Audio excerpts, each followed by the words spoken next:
ये Indian constitutions की 2 classes हम कर चुके हैं पहले। तो इसमें सिलेबस आपको मैंने सेंड किया है। हमारा जो सिलेबस है वो 4 यूनिट में बटा हुआ है।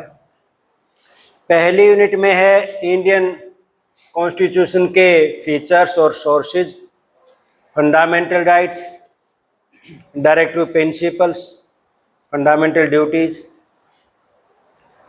और दूसरी यूनिट में फिर बाकी जो 3 यूनिट्स हमारी हैं उसमें 3 जो हमारे ऑर्गन हैं गवर्नमेंट के माने जाते हैं, एग्जीक्यूटिव, लेजिस्लेचर एंड जुडिशरी। तो एग्जीक्यूटिव में हम, क्योंकि हमारे यहाँ पर फेडरल सिस्टम है तो 2 तरह की एग्जीक्यूटिव काम करती हैं, एक स्टेट एग्जीक्यूटिव और एक यूनियन एग्जीक्यूटिव, यानी कि एक केंद्र सरकार और एक राज्य सरकार। केंद्र सरकार में प्रधानमंत्री और उसके काउंसिल ऑफ मिनिस्टर होती है। स्टेट एग्जीक्यूटिव में चीफ मिनिस्टर, गवर्नर और उसके काउंसिल ऑफ मिनिस्टर होती है, और सेंट्रल लेवल पर प्रेसिडेंट होता है।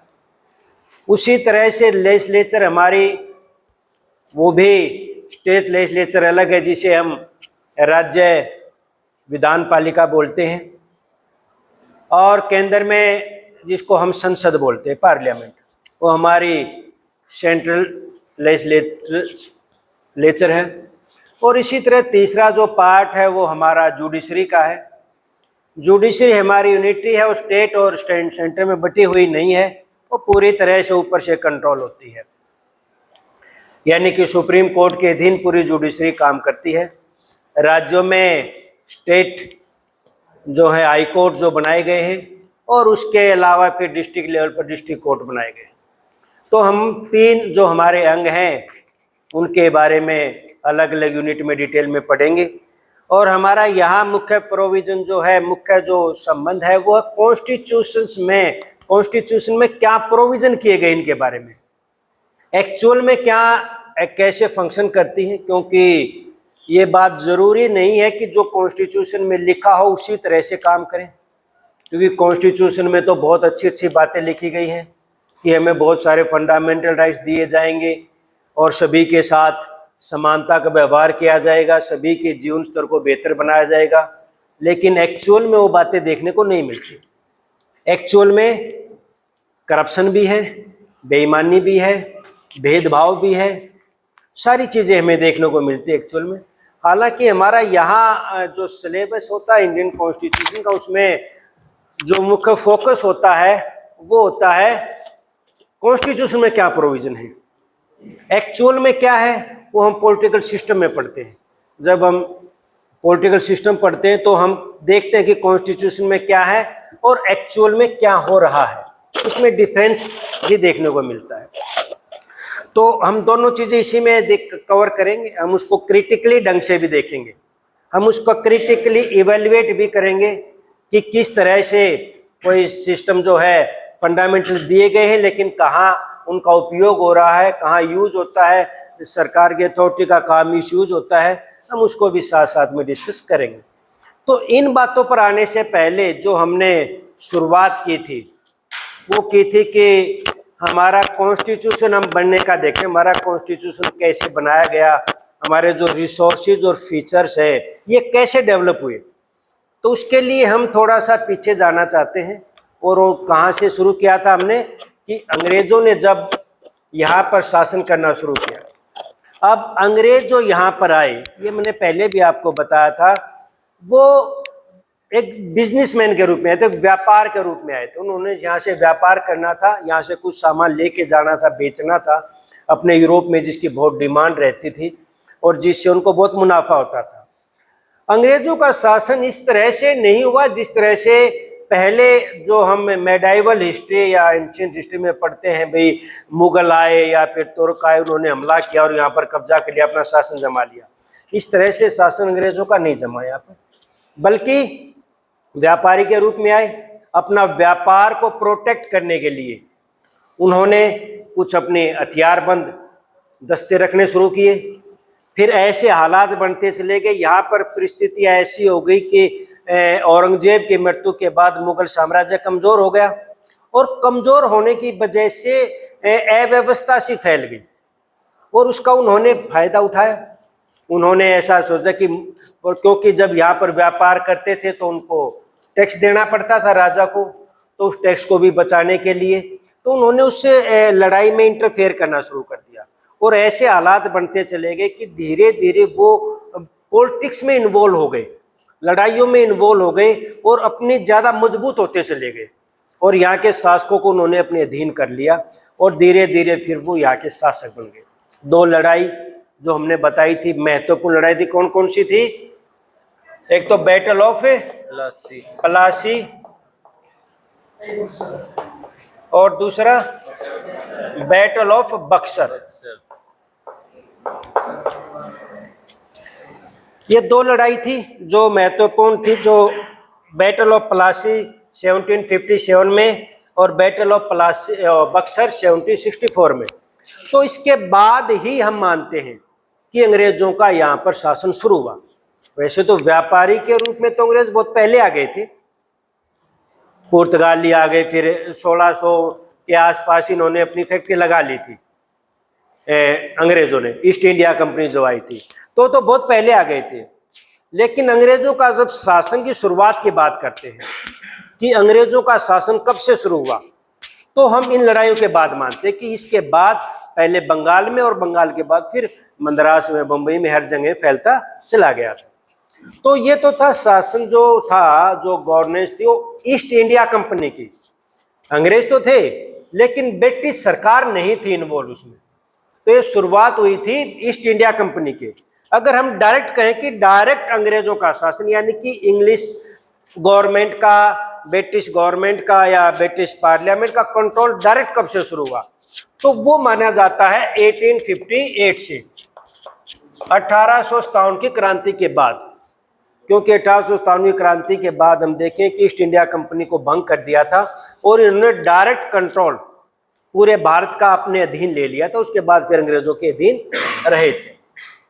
तो इस तरह से अंग्रेजों का शासन चला, और अंग्रेजों ने जो शासन चलाया वो इस तरह नहीं थी कि राजशाही की तरह नहीं चलाया। वो अपने आप को डेमोक्रेट बताते थे, मानते थे कि दुनिया में सबसे बड़े डेमोक्रेसी हम हैं, या लिबर्टी के या इक्वलिटी के जितना हम अच्छी तरह से प्रोटेक्ट कर सकते कोई नहीं कर सकता। तो उन्होंने हमेशा ये दावा किया हम जो कर रहे हैं वो आपके हित में कर रहे हैं। उन्होंने ये बात कभी स्वीकार नहीं की हम आपका शोषण कर रहे हैं। उन्होंने हमारा एक्सप्लॉयटेशन किया, इकोनॉमिक एक्सप्लॉयटेशन किया या और हरासमेंट किया, हमें मुख्य अधिकारों से वंचित रखा गया, कभी भी हमारे साथ इक्वलिटी का बिहेव नहीं किया गया, हर तरह से हमारा शोषण किया गया। लेकिन उन्होंने इस बात को कभी एक्सेप्ट नहीं किया, कभी स्वीकार नहीं किया। उन्होंने ये कहा कि हम आपकी भले के लिए कर रहे हैं। एक सिद्धांत आता था जो डेवलप किया था, white man burden. White man burden का क्या सिद्धांत था? ये अगर इसको हिंदी में बोले तो सफेद आदमी का बोझ।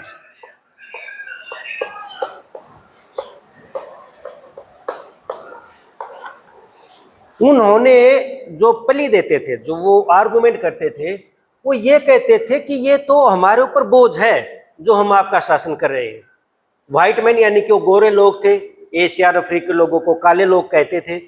तो उनका ये मानना था कि जो अफ्रीकन और एशियन लोग हैं ये बारबरिक हैं, ये असभ्य हैं, इनको शासन करना नहीं आता। यदि इनको हमने शासन करना दे दिया तो आपस में धर्म के आधार पर या एथनिसिटी के आधार पर या आपस में लड़ कट के मर जाएंगे। तो हम तो इनको भलाई के लिए यहाँ पर आए हैं, हम तो इनको सभ्य बनाने के लिए यहाँ पर आए हैं, और जिस दिन ये सभ्य हो जाएंगे उस दिन हम तो छोड़ के चले जाएंगे। ये तो हमारे ऊपर एक दायित्व है कि हम इन असभ्य लोगों को सभ्य बनाएं या इन असभ्य लोगों को कुछ शिक्षित करें। तो वो दावा ये करते थे कि हम आपकी भलाई के लिए है, आपका शोषण करने के लिए नहीं है, जो दावा करते थे। ये तो धीरे धीरे जब हमारे नेता वेस्टर्न एजुकेशन से के संपर्क में आए, उन्होंने फिर इसको एक्सपोज करना शुरू किया। वो हमेशा का दोहरा मापदंड बताना शुरू किया कि आप अपने ब्रिटेन में तो नागरिकों को बराबर अधिकार देते हो, यहाँ पर हमें अधिकार नहीं देते। तो फिर धीरे धीरे हमने एक्सपोजर किया, आंदोलन होने शुरू हुए। तो लेकिन फिर भी ये सुधार करते रहे, ये कहते रहे कि ठीक है, धीरे धीरे जैसे जैसे हमारा फ्रीडम स्ट्रगल आगे बढ़ा, नेताओं ने डिमांड की हमें ज़्यादा अधिकारों की, तो ये ज़्यादा थोड़े थोड़े अधिकार देते रहते थे, बढ़ाते रहते थे। बिल्कुल ऐसा नहीं था कि हम बिल्कुल कुछ नहीं दे रहे, हालांकि वो बिल्कुल नाम मात्र के थे जिसमें उनके अधिकार, अपने अधिकार बिल्कुल कम नहीं होते थे। लेकिन वो दावा दिखावा हमेशा ये करते थे, मैंने कहा ये मुगलों की तरह शासन नहीं था कि राजा की मर्जी चलेगी। वो दावा ये करते थे हम लोकतांत्रिक तरीके से कानून बना रहे हैं, आपको अधिकार दे रहे हैं। तो वो कैसे कैसे उन्होंने अधिकार देना शुरू किया, कैसे कैसे उन्होंने शासन डेवलप किया, और उन्होंने जो नीति बनाई, जो एक्ट बनाए, वो आज भी हमारे को प्रभावित कर रही है। इंडियन पेनल कोड बनाया गया, बहुत पहले बनाया गया था। जो भारतीय दंड संहिता आईपीसी, जो आज भी बोली जाती है, आईपीसी की जो धारा आज भी यूज करते हैं ना, आज भी उन्होंने ही बनाई थी, कॉर्नवालिस ने बनाई थी। आज जो थाने का सिस्टम है, भाई कोतवाली होगी, थाना होगा, उसका एक इंस्पेक्टर होगा, एसपी होगा, डीएसपी होगा, या जो डीसी का डिस्ट्रिक्ट कलेक्टर होगा, ये जो सारे पद, यानी कि जो प्रशासन का जो तरीका है, जो आज प्रशासन हम कर रहे हैं, वो उन्हीं की देन है। आज भी हम उसको फॉलो कर रहे हैं। गवर्नर को जो पावर दी गई थी, एब्सोल्यूट पावर दी गई थी, ऑर्डिनेंस जारी कर सकता है, या जो कर्फ्यू लगा सकता है, लाठीचार्ज कर सकता है, जितनी पावर डीसी को, एसपी को दी गई है, ये अंग्रेजों के टाइम पर दी गई थी। उस टाइम पर हम उनका विरोध करते थे, उनकी उन पावर्स का विरोध करते थे। लेकिन जब हमने अपना कॉन्स्टिट्यूशन बनाया तो उसको ऐसे कैसे रख लिया हमने। क्यों? क्योंकि हमारे नेताओं को यह आभास हुआ कि शासन तो ऐसे ही चलता है, इस शासन में अधिकारी को पावर देनी पड़ती है। इस अधिकार में गवर्नर को आज भी ऑर्डिनेंस जारी करने का अधिकार है। तो इसलिए कुछ लोग इसका विरोध भी करते हैं, कुछ लोग इसकी आलोचना भी करते हैं कि जो अंग्रेज शासन चलाते थे वही आज शासन चल रहा है। फर्क इतना है, जब वो अधिकारी थे अंग्रेज, आज हमारे देश के अधिकारी हैं, लेकिन जो बड़े बड़े अधिकारी हैं, डीसी, एसपी, कलेक्टर वगैरह हैं, उनके अधिकार तो जब भी वो थे आज भी वही है, आज भी उन्हीं के अनुसार शासन चलता है। तो आज जो हमारे पार्लियामेंट्री सिस्टम डेवलप हुआ है, आज जो गवर्नर को पावर दी जाती है, प्राइम मिनिस्टर को दी जाती है, या फिर जो न्याय व्यवस्था जो है, या जो कानून व्यवस्था है, वो सारी अंग्रेजों की ही देन है। उन्हीं से प्रभावित हम रहे हैं, उनको बदलने की भी हमने जहमत नहीं उठाई। आज कई तो कानून इतने पुराने हैं, अब इस सरकार ने, मोदी सरकार ने पीछे उनके नाम भी बदले हैं, भारतीय दंड संहिता वगैरह के, और उनमें कुछ जो कानून जो रेलिवेंट नहीं थे उनको हटाया गया है, कुछ नए कानून जोड़े, कुछ बदलाव किया गया है, नहीं तो आज भी हम उन्हीं के अनुसार चलते रहे। तो ये कहाँ से शुरू हुआ, किस तरह अंग्रेजों ने शासन शुरू किया, तो हम एक क्लास में पहले उसको कवर करेंगे। उसको कवर करके फिर हम संविधान के सोर्सेज पर उस पर आएंगे, ताकि हमारा थोड़ा सा बेस बने। जिस संविधान को हम पढ़ रहे हैं उसका बैकग्राउंड हमें कुछ पता चले, जिस शासन व्यवस्था के अधीन हम आज रह रहे हैं उस शासन व्यवस्था के बारे में पता चले। ठीक है, कुछ बातें हमने बता दी थी, थोड़ा सा क्योंकि 2-3 दिन का गैप हो गया तो उसको रिपीट भी हो जाएंगी। तो सबसे पहले मैंने बताया था कि ईस्ट इंडिया कंपनी आई, उसने शासन करना शुरू किया, लड़ाई झगड़ों में शामिल होने लगे, धीरे धीरे कब्जा करने लगे। तो ये जो 2 लड़ाई हुई, battle of Plassey and battle of Buxar, इसके बाद क्या हुआ कि एक इनको दीवानी मिल गई, बंगाल की दीवानी मिल गई। दीवानी मतलब टैक्स लगाने का अधिकार, व्यापार करने का अधिकार, कुछ ऐसा शाही फरमान जारी कर दिया, क्योंकि उस शासक की इन्होंने मदद की थी लड़ाई जीतने में, तो उन्होंने इसको फ्री हैंड कर दिया। तो इसका इन्होंने खूब फायदा उठाया और एक करप्शन बहुत बड़े पैमाने पर होने लगा। तो उन्हें बताया कि 2 बातें उसमें हुई। फिर एक तो करप्शन बहुत ज़्यादा होने की वजह से वरिष्ठ अधिकारी थे, उनके पास बहुत ज़्यादा पैसा आ गया, बहुत अमीर हो गए। दूसरी बात, इससे फिर वो कंपनी घाटे में चली गई। तो ये 2 वजह से इन्होंने फिर अपनी सरकार से लोन मांगा। मैंने बताया था लोन मांगा तो सरकार ने लोन दिया, लेकिन लोन देने के भी उसको एक मौका मिल गया ब्रिटिश सरकार को, ब्रिटिश पार्लियामेंट को, कि हम कंपनी को रेगुलेट करें, कंपनी को के ऊपर अपना कंट्रोल बनाए। इससे पहले ब्रिटिश सरकार का ईस्ट इंडिया कंपनी पर कोई कंट्रोल नहीं था। तो इसके बाद फिर उन्होंने एक रेगुलेटिंग एक्ट, जो पहला एक्ट था, और रेगुलेटिंग एक्ट पास किया। रेगुलेटिंग एक्ट में क्या किया गया, 3 प्रेसिडेंसी होती थी, बंगाल की, बॉम्बे की और मद्रास की।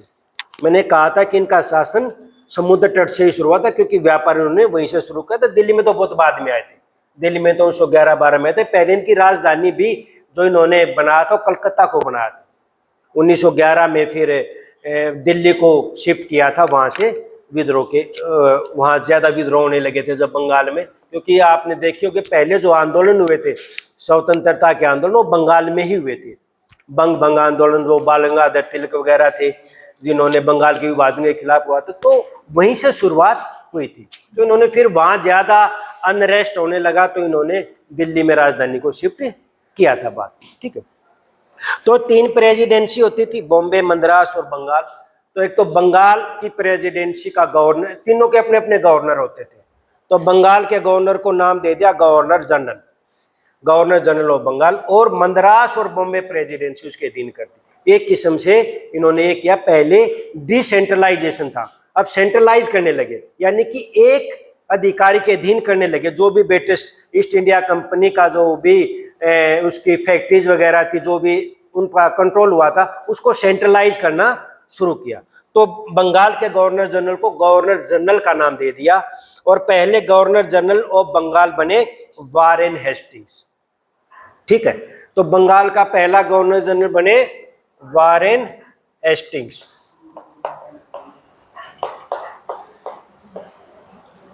ये पहले गवर्नर जनरल बनाए गए। और बॉम्बे और मद्रास प्रेसिडेंसी को इसके अधीन कर दिया। दूसरा काम, गवर्नर जनरल की एक काउंसिल बनाई गई, एग्जीक्यूटिव काउंसिल, जिसके 4 मेंबर थे, जो आज काउंसिल होती है, जिसको आज हम काउंसिल ऑफ मिनिस्टर नहीं बोलते। उसका एक मुखिया होता है प्राइम मिनिस्टर। तो ये मान लो कि काउंसिल ऑफ मिनिस्टर की शुरुआत वहीं से हो गई थी, और आगे बढ़ती बढ़ती फिर और ज़्यादा प्योर फॉर्म में आती चली गई। और इसमें एक एक्ट में एक और था कि इसमें एक सुप्रीम कोर्ट की स्थापना की बात की गई थी कि एक सुप्रीम कोर्ट बनाया जाएगा। और उसके बाद आप कह सकते हो कि पहला सुप्रीम कोर्ट जो बना था वो 1774 में बनाया गया। इसमें 4 जज थे, जो मैंने पिछली क्लास में भी बताया था। ये पहला एक्ट था। दूसरा एक्ट था, पहला तो हो गया रेगुलेटिंग एक्ट 1773, रेगुलेटिंग एक्ट 1773। दूसरा हुआ फिर पिट्स इंडिया एक्ट, या पिट्स एक्ट भी बोल देते हैं। ये कब हुआ बताया था मैंने, 1784 में। ये वहां का प्रधानमंत्री था William Pitt the Younger. William Pitt नाम याद रख सकते हो, या पूरा नाम था विलियम पिट द यंगर। उसने खुद ये बिल पेश किया था वहां की पार्लियामेंट में। तो इसलिए इसका नाम पिट्स एक्ट के नाम से, पिट्स इंडिया एक्ट के नाम से भी जाना जाता है। इसमें जो रेगुलेटिंग एक्ट था उसमें एक समस्या बाकी रह गई थी।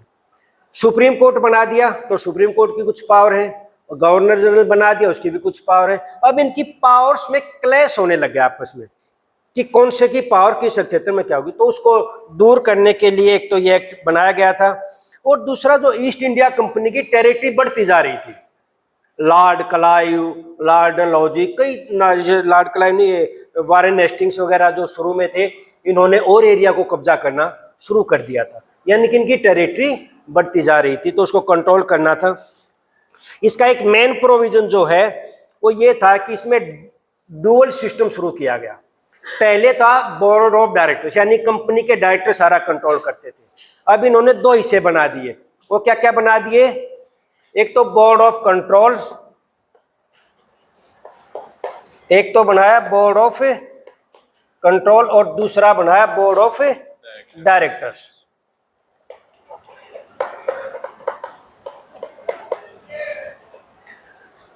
Board of control British parliament के रिप्रेजेंटेटिव थे, board of director east India company के डायरेक्टर थे।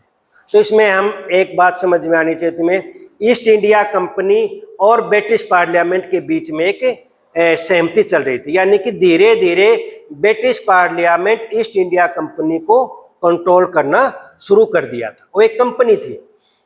तो बोर्ड ऑफ डायरेक्टर में का जो पॉलिटिकल मैटर थे, सिविल मैटर थे, या मिलिट्री अफेयर्स थे, यानी कि जो सैनिक कार्य होंगे या फिर जो पॉलिटिकल एक्टिविटी होंगी, उनका डिसीजन लेगा बोर्ड ऑफ कंट्रोल, ये कह दिया। और जो बिजनेस के काम रह गए, बिजनेस, कमर्शियल या इकोनॉमिक एक्टिविटीज जो थी उनको डिसाइड करेगा बोर्ड ऑफ डायरेक्टर। ठीक है, तो एक किस्म से ऐसा कर दिया कि कंपनी के काम बिजनेस तक कह दिए, भाई पॉलिटिकल काम तुम मत करो, पॉलिटिकल काम हम देखेंगे, मिलिट्री के काम, कोई लड़ाई झगड़े के काम वो हम देखेंगे। तो ये इसमें एक महत्वपूर्ण बात हुई थी। अब इसमें जो था गवर्नर जनरल की पावर और ज्यादा बढ़ा दी थी, उसकी काउंसिल के 4 मेंबर थे घटा के 3 कर दिए थे, एक किस्म से सेंट्रलाइज और कर दिया था, कंट्रोल में ले लिया था। तीसरा एक्ट आया, ये तो 2 एक्ट हो गए, इनको एक तो उसको रेगुलेटिंग एक्ट बोलते, इसको पिट्स इंडिया एक्ट बोलते। फिर 3-4 एक्ट आए जिसको हम बोलते चार्टर एक्ट, और उसके बाद के एक्ट आए थे 1909 के बाद, उनको बोलते हम गवर्नमेंट एक्ट। ये भी थोड़ा सा फर्क है। तो फिर आया चार्टर एक्ट 1813 में, इसमें 3 बातें बताई थी मैंने, किसी को याद हो तो बताओ। इसकी 3 महत्वपूर्ण बातें थी चार्टर एक्ट 1813 की, बताओ। 3 बातें थी इसमें जो मैंने बताया था जिसके लिए एक्ट महत्वपूर्ण माना जाता है। ट्रेड मोनोपोली को एंड कर दिया, ट्रेड मोनोपोली को एंड कर दिया, वेस्टर्न एजुकेशन, तीसरा क्रिश्चियन मिशनरीज। ठीक है, ये बातें आपको जो बताई थी पिछली क्लास में याद क्यों नहीं है, बताओ क्यों नहीं है? क्योंकि ह्यूमन मेमोरी है, वो भूल जाती है बातों को, और सुनते वक्त तो ऐसा लगता है कि याद हो गए, लेकिन 2-3 बार 2 चीजें धुंधली हो जाती है। तो इसका क्या तरीका याद रखने का? जब बताया जाए, जब नोट किया जाए। अगर नोट नहीं करोगे तो बताई हुई बातें ज्यादा कारगर नहीं रहेंगी। नोट नहीं करोगे और जो बातें नोट की उनको रिवाइज नहीं करोगे तो कोई ज्यादा फायदा नहीं होगा बताइएगा। तो आपने नोट नहीं की होंगी, इसलिए आपको ने रिवाइज की, फिर उसको याद नहीं रही। ठीक है ना? तो अगर आप फायदा ज्यादा से ज्यादा उठाना चाहते हो तो उसके लिए ये है कि आपको ये एक्टिविटी करनी पड़ेगी। मेन पॉइंट नोट करने पड़ेंगे और उनको बार बार रिवाइज करना पड़ेगा, नहीं तो याद रहेंगी नहीं, आपको नहीं, किसी को भी याद नहीं रहती। ठीक है ना? एक बार लगता है याद हो गई, लेकिन वो याद रहती नहीं, 2-3 बाद धुंधली हो जाती है और 10 दिन बाद तो बिल्कुल साफ हो जाती है। तो इसमें मैंने बताया था 3 चीजें मुख्य थी। एक तो कंपनी का ट्रेड मोनोपोली खत्म कर दी थी, 2 चीजों को छोड़ दिया था, चाइना के साथ व्यापार पर मोनोपोली रहेगी और चाय के व्यापार पर मोनोपोली रहेगी। ठीक है। दूसरा क्या था? क्रिश्चियन मिशनरीज को परमिशन दे दी थी। क्रिश्चियन मिशनरीज यहाँ पर अपने धर्म का प्रचार कर सकती, एजुकेशन कर सकती। उसके बाद क्या हुआ? उसके बाद हमारे यहाँ पर बहुत बड़ा लोअर कास्ट का जो तबका था वो क्रिश्चियन में कन्वर्ट कर दिया था। आज भी जितने क्रिश्चियन यहाँ पर हैं वो कन्वर्टेड हैं, और उन क्रिश्चियन मिशनरीज ने कन्वर्टेड किए थे। हालांकि दबाव भी नहीं था, मुख्य रूप से वो उनकी सेवा करते थे या एजुकेशन प्रोवाइड करवाते थे और उनको परसुएड कर लेते थे, मना लेते थे, किसी न किसी तरह कन्विंस कर लेते थे और उनको धर्म परिवर्तन करवा देते थे। हमारे हिंदू धर्म में लोअर कास्ट के साथ बहुत ज़्यादा इनजस्टिस हुई है और उनके साथ बहुत ज़्यादा डिस्क्रिमिनेशन होता था। उनको वो लालच देते थे कि यहाँ पर किसी तरह का कोई डिस्क्रिमिनेशन नहीं है, तो बड़ी आसानी से कन्वर्ट हो जाते थे। केरला वगैरह में, तमिलनाडु वगैरह में जो क्रिश्चियन पाए जाते हो ज़्यादातर उसी टाइम पर कन्वर्टेड हुए थे। तो दूसरा ये परमिशन दे दी थी मिशनरी एक्टिविटी की।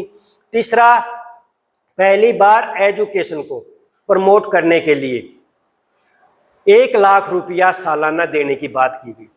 फिर मैंने बताया था कि मैकाले के टाइम पर फिर ये हुई कि 1 लाख को कैसी शिक्षा दी जाए, और अंत में डिसीजन ये हुआ कि भारतीय शिक्षा को दरकिनार कर दिया गया और कहा गया कि इनको वेस्टर्न एजुकेशन में शिक्षा, वेस्टर्न एजुकेशन पढ़ाई जाएगी, या जो वेस्टर्न साहित्य है, जो पश्चिमी साहित्य है वो पढ़ाया जाएगा। और उसके बाद आज तक हमारे ऊपर उस साहित्य का प्रभाव स्पष्ट दिखाई दे रहा है। आज तक हमारे लैंग्वेज में या हमारे जो पढ़ाने तरीके में वो वहीं से डिसाइड हो गया था। उसके बाद फिर एक एजुकेशन से संबंधित एक 1854 में वुड डिस्पैच के नाम से एक प्रपोजल आया था, वुड डिस्पैच। तो हमारे एजुकेशन सिस्टम की नींव उसने रख दी थी कि किस तरह से एजुकेशन दी जाएगी। आज भी जो हम मदर टंग की बात करते हैं या 3 लैंग्वेज फार्मूला की बात करते हैं या महिलाओं के एजुकेशन की बात करते हैं, तो वुड डिस्पैच से ही हमारा बेस था। हमारे एजुकेशन सिस्टम को डिसाइड ही वहां से किया गया था और थोड़े बहुत परिवर्तन के साथ आज भी हम उसी को फॉलो कर रहे हैं। तो ये 3 चीजें 1813 के एक्ट की महत्वपूर्ण मानी जाती हैं। इसके बाद अगला एक्ट आया 1833 का। इसमें क्या किया गया, एक तो उसके कंपनी के कमर्शियल फंक्शन सारे बंद कर दिए। जो चाय के साथ, चीन के साथ भी छोटा था ना, उसको भी बंद कर दिया। अब कह दिया भाई कंपनी का काम कमर्शियल नहीं है, व्यापार करना उसका काम अब बिल्कुल नहीं है। दूसरा, जो गवर्नर जनरल बनाया गया था वारेन हेस्टिंग्स को, ये था गवर्नर जनरल ऑफ बंगाल पहला। अब 1833 के एक्ट में क्या कर दिया गया, अब जो बंगाल का गवर्नर जनरल है उसका नाम बदल के कर दिया गया गवर्नर जनरल ऑफ इंडिया। अब इसका नाम क्या कर दिया, गवर्नर जनरल ऑफ इंडिया। और पहले गवर्नर जनरल ऑफ इंडिया कौन बने थे, Lord William Bentinck. Lord William Bentinck, तो ये पहले गवर्नर जनरल ऑफ इंडिया बने थे। क्या बोला था मैंने, William Bentinck.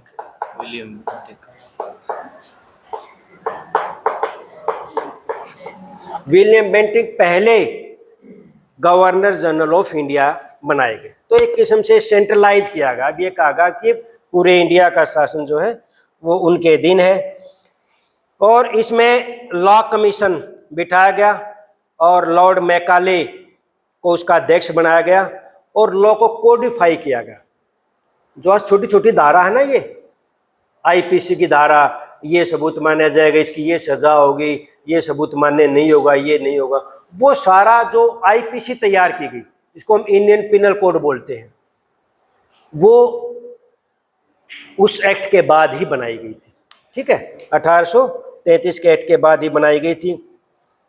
Open employment policy की घोषणा की गई थी। जैसे मैंने कहा था ना, अंग्रेज दावा करते थे हम तो बिल्कुल न्यायपूर्ण ढंग से शासन करते हैं, तो इन्होंने एक घोषणा की थी ओपन एम्प्लॉयमेंट पॉलिसी, यानी कि धर्म, जाति, लिंग के आधार पर नौकरी में किसी के साथ कोई भेदभाव नहीं किया जाएगा। हालांकि एक्चुअल में प्रैक्टिस नहीं किया गया, एक्चुअल में नहीं किया गया, लेकिन सिद्धांत रूप में कह दिया कि किसी तरह का सरकारी रोजगार देने में, सरकारी कर्मचारी बनाने में, अधिकारी बनाने में कोई भेदभाव नहीं किया जाएगा धर्म, जाति, लिंग के आधार। हालांकि एक्चुअल नहीं था, क्योंकि अंग्रेजों ने डिसाइड कर रखा था कि इस रैंक से ऊपर इंडियन कोई होगा ही नहीं।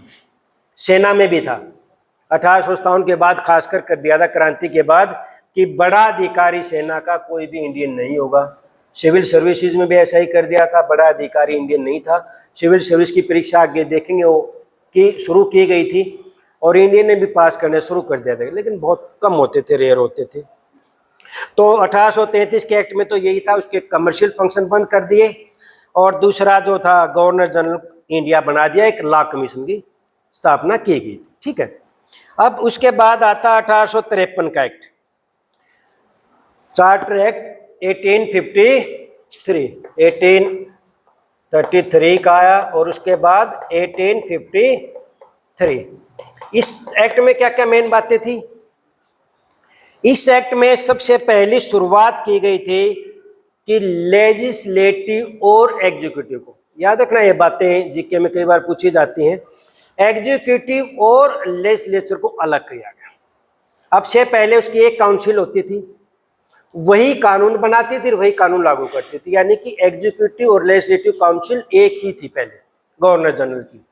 अब क्या कर दिया, अब लेजिस्लेटिव काउंसिल और एग्जीक्यूटिव काउंसिल एक किस्म से, जो हमारी विधायिका और कार्यपालिका अलग अलग है, उसकी शुरुआत कहाँ से हो गई थी?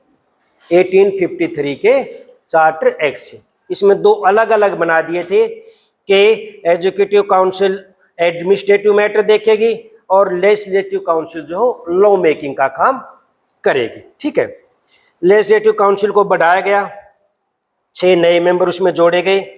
और इसमें, इस एक्ट में एक तो मेन बात ये हो गई कि एग्जीक्यूटिव और लेजिस्लेचर बनाएगी।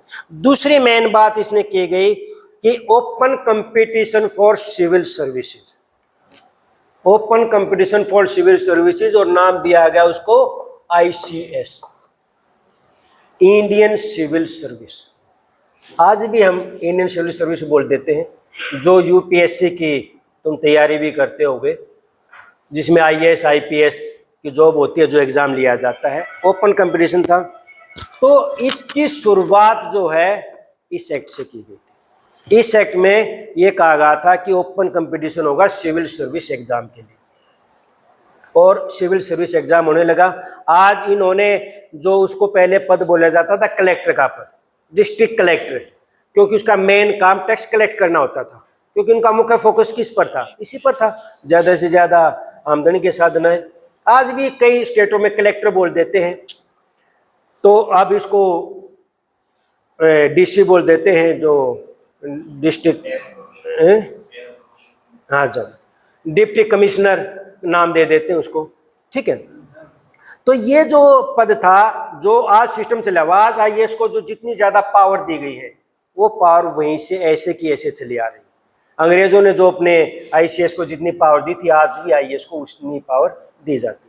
तो आईसीएस की शुरुआत की गई तो ओपन कंपटीशन था, कंपटीशन बहुत टफ था, रोमन भाषा में का ज्ञान होना जरूरी था, परीक्षा जो हो लंदन में ही होती थी, यहाँ होती नहीं थी। फिर हमारे फ्रीडम फाइटर्स ने डिमांड की कि परीक्षा यहाँ भी होनी चाहिए। एज बहुत कम थी, मैक्सिमम एज लिमिट इन्होंने 18 साल तक कर दी थी, घटा के 18-19 साल तक, किस से ऊपर का होगा ही नहीं, 21 थी, 21 से 18-19 कर दी। तो उससे क्या होता था, उनका मेन मकसद क्या था, मेन मकसद ये था ताकि इंडियन इस परीक्षा को पास ना कर पाए। ज्यादातर आईसीएस की परीक्षा को पास करने वाले अंग्रेजी होते थे और वो यहाँ के अधिकारी बन जाते थे। तो पहले परीक्षा किसने पास की थी आईसीएस की? सत्येंद्रनाथ सिन्हा। सत्येंद्र टैगोर था क्या? सत्येंद्र टैगोर। सत्येंद्र सिन्हा तो एग्जीक्यूटिव में मेंबर बना था पहला। तो सत्येंद्रनाथ टैगोर पहले परीक्षा पास की थी, और सुभाष चंद्र बोस ने भी ये परीक्षा पास की थी, हालांकि उन्होंने बाद में छोड़ दिया था उसको, फिर फ्रीडम स्ट्रगल में शामिल हो गए थे वो। तो कुल मिला के बात यह थी कि ओपन कंपटीशन सिविल सर्विस की परीक्षा शुरू की गई थी, और एजुकेटिव लेजिस्लेचर को किया गया था। ये मेन जो बात थी इसकी, जो याद रखने की बात है, वो ये थी 1853 के एक्ट में। इसके बाद फिर आपको याद होगा एक क्रांति हुई हमारे देश में बहुत बड़ी। कौन सी क्रांति थी? 1857 की क्रांति। 1857 का freedom struggle, first freedom struggle, उसको वीर सावरकर ने नाम दिया। एक किताब भी लिखी थी, first freedom struggle of India, Veer Savarkar की, जिसको अंग्रेजों ने बैन भी कर दिया था। इस क्रांति के अलग अलग परिभाषाएं हैं इतिहासकारों की। कोई कहते फ्रीडम स्ट्रगल था, कोई कहते सिर्फ एक संघर्ष, रिवोल्ट थी, एक था जो सिर्फ सामान्य सी, जो गदर नाम दे देते हैं इस तरह का था। कुछ कह देते हैं तो धार्मिक एक लड़ाई थी, धर्म के आधार पर थी। तो अलग अलग नाम दिए जाते हैं। एक विचारक ने कहा ने तो ये पहला संघर्ष था, ने स्वतंत्रता संघर्ष था, स्वतंत्रता इसमें कोई बात ही नहीं थी। तो अलग अलग व्याख्याएं इतिहासकारों की रही है, लेकिन हम इसको मानते हैं कि पहला स्वतंत्रता संग्राम था। तो इसमें क्या हुआ, इसमें इसका कारण क्या था? इस संघर्ष का मुख्य रूप से कई कारण थे। नाराजगी थी देशी रियासतों में, राजाओं में, लेकिन एक बहुत बड़ा कारण था लॉर्ड डलहौजी की लेफ्ट पॉलिसी। सुना है क्या थी left policy? Left doctrine, left doctrine of Lord Dalhousie. क्या था ये?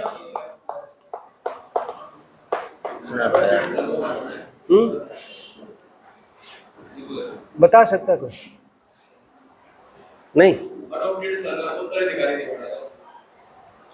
हाँ, उसमें क्या था, वैसे ये होते थे कि राजा महाराजा जो होते थे, उसके बाद उनका वंशज जो होता था वो उस रियासत का मालिक बन जाता था। लेकिन डलहौजी ने कह दिया, कोई बहाने ढूंढने लगा। अब लॉर्ड डलहौजी बहाने ढूंढने लगा किस तरह से इस रियासत को हड़पा जाए, यानी कि अंग्रेज शासन अंग्रेजी राज्य में मिला जाए। तो उसने कह दिया, भाई अपना खुद का बेटा नहीं है तो हम मानेंगे उसका कोई वारिस नहीं है, उसको हड़प लेते थे।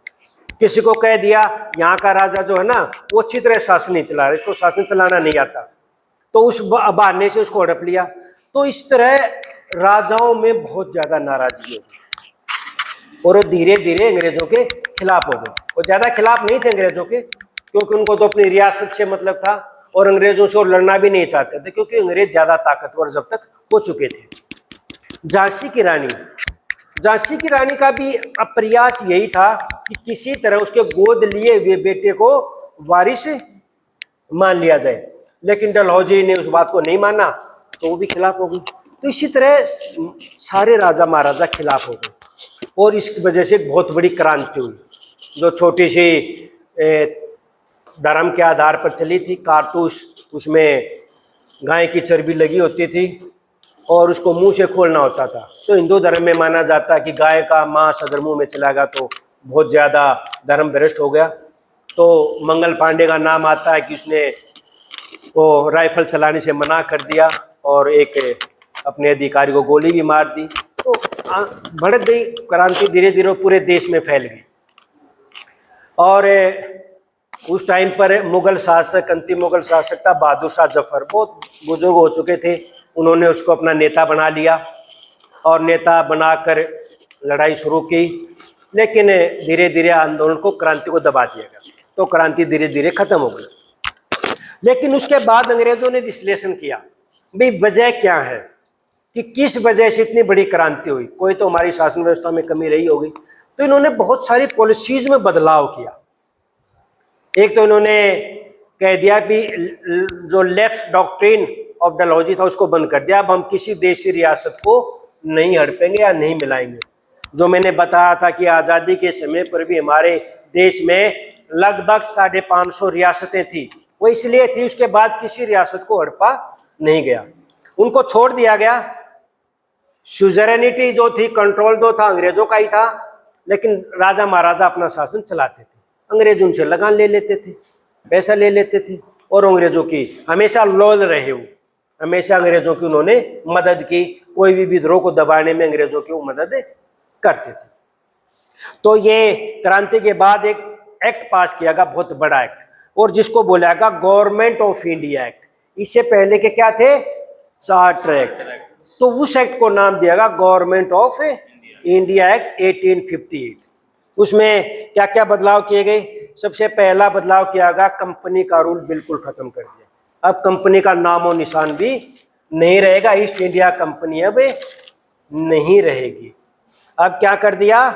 अब सीधा कंट्रोल ब्रिटिश की महारानी चलाई। उस टाइम पे महारानी होती थी, महारानी या महाराजा, क्राउन, ताज बोलते हैं भी, ताज किसी के भी सिर पर हो जो भी उस परिवार में है। तो अब सीधा शासन क्राउन से चलेगा, यानी कि ब्रिटिश गवर्नमेंट ने सीधा कंट्रोल ले लिया। ईस्ट इंडिया कंपनी बिल्कुल समाप्त कर देगी। अब जो भी कानून बनेंगे वो सीधे ब्रिटिश पार्लियामेंट में बनेंगे, वहां से बनकर आएंगे और यहाँ पर आएंगे। एक तो ये बदलाव हो गया। गवर्नर जनरल का नाम बदल दिया और उसको क्या बोले जाने लगे? अब क्या नाम दिया गया? वायसराय। अब उसको वायसराय कहा जाने लगा। और ये वायसराय कोई कंपनी का अधिकारी कोई और नहीं था, ये सीधा ब्रिटिश क्राउन का रिप्रेजेंटेटिव था। यानी कि एक किस्म से राजा ने, महारानी ने अपना प्रतिनिधि भेज दिया, अभी भारत का कंट्रोल ये करेंगे, ठीक है। तो सीधा उसके प्रतिनिधित्व के रूप में इसको भेजा गया वायसराय को। एक नया पद क्रिएट किया गया जिसको बोला गया सेक्रेटरी ऑफ स्टेट। एक नया पद क्रिएट किया गया, सेक्रेटरी ऑफ स्टेट।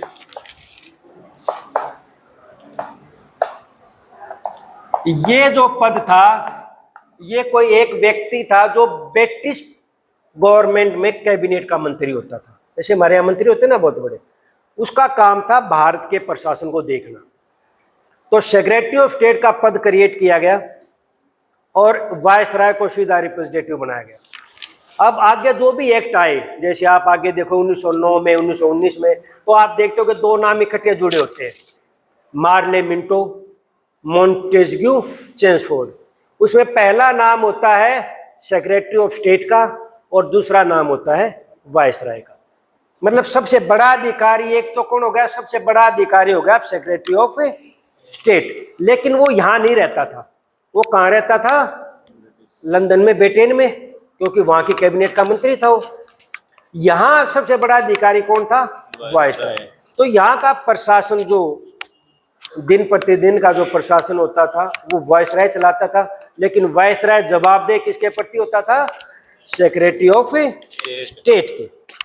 तो सेक्रेटरी ऑफ स्टेट का जो पद है वो क्रिएट किया गया, उसको कैबिनेट मिनिस्टर जो होता था वो पे, secretary of state for India. जो इंडिया का जो सेक्रेटरी स्टेट था। ये दो काम किए गए, पावर को सेंट्रलाइज किया गया और इंडियन आर्मी को भी रिकॉन्स्टिट्यूट किया गया।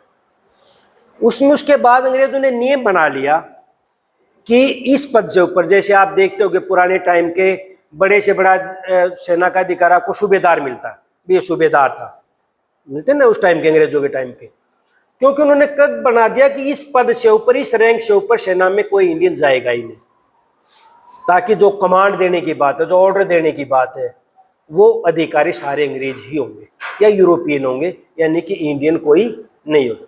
तो सेना में, प्रशासन में, हर जगह से बहुत ज़्यादा बदलाव इन्होंने किए गए और उसके बाद इन्होंने सीधा कंट्रोल अपने अधीन ले लिया, पावर को सेंट्रलाइज कर दिया गया और ये बदलाव इसमें थे मुख्य रूप से। ठीक है, 1858 के एक्ट में Indian government of India act. ठीक है, उसके बाद एक्ट आया 1861 में, जिसको बोलते हैं इंडियन काउंसिल एक्ट, भारत परिषद अधिनियम। इसमें क्या क्या किया गया, कोई और सुधार, अब ये सुधार करने इन्होंने शुरू कर दिए, क्योंकि प्रशासन जब उसके अधीन आ गया, अब प्रशासन इन्होंने चलाना है, अपने आप करना है, तो उसमें बदलाव होने शुरू हो गए। इन्होंने जो है लेजिस्लेटिव पावर दी गई प्रोविंसेस को। इससे पहले क्या था, आपने देखा था, इससे पहले सारी शक्तियां किसके पास, सेंट्रलाइज कर दी थी। जैसे हमने देखा था ना 1813 के एक्ट में, 1833 के एक्ट में सेंट्रलाइज कर दिया था पावर को। तो अब 1861 में आके पावर को थोड़ा सा डिसेंट्रलाइज करना शुरू किया, यानी कि जो प्रोविंसेस, प्रांत थे, राज्य थे, उनको शक्तियां दी गई अपने अपने कानून बनाने की। तो एक तो ये बदलाव किया गया। लेजिस्लेटिव काउंसिल को और ज़्यादा एक्सपेंड किया गया, 6 मेंबर थे, उसके 12 मेंबर, 6 से 12 मेंबर कर दिए गए और इंडियंस को इसमें इंक्लूड किया गया। सबसे पहले इंडियंस को लेजिस्लेटिव काउंसिल में इंक्लूड किया गया। और कौन कौन बनाए गए, जो इनके लॉयल थे, जो इनके बिल्कुल पिट्ठू थे, जो इनके भगत थे पूरी तरह से, वो थे उस टाइम के राजा महाराजा। तो शुरुआत में राजा बनारस का राजा, पटियाला का महाराजा और सर दिनाकर राव, ये 3 नाम पहले नॉमिनेटेड किए गए लेजिस्लेटिव काउंसिल में। तो एक किसमें शुरुआत हो गई, पहले तो अंग्रेज ही थे, अब उसमें इंडियन आने शुरू हो गए। पहले तो इंडियन नॉमिनेटेड थे, अब आगे चल के देखेंगे कि इंडियंस इलेक्टेड भी होके आने लगे। पहले इंडियन कुछ नहीं कर सकते थे, अगले एक्ट में कर दिया कि ये सवाल पूछ सकते हैं। पहले कहा सिर्फ सवाल पूछ सकते, वोट नहीं कर सकते, फिर इनको वोट देने का अधिकार दे दिया। तो स्टेप बाय स्टेप इन्होंने शुरुआत की थी। तो एक तो लेजिस्लेटिव काउंसिल में इंडियंस को शामिल किया गया, पहली बार इंडियंस को कानून बनाने के प्रोसेस में शामिल किया गया था, भले ही वो नाम मात्र का था, दिखावा था। ये आदमी कुछ देश हित में बोलते तो नहीं थे, कहते तो उसी में जो अंग्रेजों ने कहते उसी की हाँ बढ़ देते थे, लेकिन अंग्रेजों ने दिखावा तो कर दिया ना कि इंडियंस भी शामिल है, सिर्फ हम नहीं है। इसके बाद एक और महत्वपूर्ण एक्ट आया, वो था Indian council act 1892 Indian council act. इसमें जो बदलाव थे, जो बदलाव इसमें रहे, लेजिस्लेटिव काउंसिल को बढ़ा दिया। अगर हम कहें कि इनडायरेक्ट रूप से किसी भी रूप में इलेक्शन हमारे देश में कब से शुरू हुए या किस एक्ट से शुरू हुए, तो आप इस एक्ट का नाम ले सकते हो। 1892 से पहली बार इलेक्टेड रिप्रेजेंटेशन का सिस्टम शुरू किया गया, यानी कि पहले इलेक्शन में वोट डालने का अधिकार गिने चुने लोगों का था। कुछ पढ़े लिखे थे, कोई बिजनेसमैन थे, टैक्स देते थे, या फिर यूनिवर्सिटीज में थे, या और बड़े कुछ कंडीशन लगा दी गई थी, तो बहुत कम थे वोट डालने का अधिकार, लेकिन शुरुआत थी। अगर हम ये कहें कि शुरुआत हो गई भाई चुनाव की, किसी भी तरह से हुई हो, चाहे थोड़ी सी हुई हो, तो इस एक्ट के बाद उसकी शुरुआत हो गई थी। तो एक किस्म से जो मेंबर थे नॉमिनेटेड इलेक्टेड भी उन्होंने। दूसरा जो इसमें मुख्य बात ये थी, वो ये था कि आप बजट पर डिस्कस कर सकते हो। जो बजट पास होता था, बजट पर डिस्कस करना की अनुमति दे दी लेजिस्लेटिव काउंसिल को, इंडियंस मेंबर्स को भी। वो पर्सन पूछ सकते थे, लेकिन सप्लीमेंट्री पर्सन नहीं पूछ सकते थे, पूरक पर्सन नहीं पूछ सकते। इसका क्या मतलब, आपने कोई सवाल पूछा, उन्होंने जवाब दे दिया, आप उसे संतुष्ट नहीं हो, आपने दोबारा सवाल पूछना हो, दोबारा सवाल आप नहीं पूछ सकते थे। तो एक बार ये सवाल आप पूछ सकते थे। हालांकि अगले एक्ट में जाकर उन्होंने ये भी कह दिया कि आप पूरक प्रश्न भी पूछ सकते। ठीक है, तो ये शुरुआत थी। अब टाइम कितना हो गया? टाइम तो नहीं हो गया टाइम। चलो अब ये 3 एक्ट बच गए मुख्य रूप से 1909 और 1919 और 1935। ठीक है ना, ये कल। चलो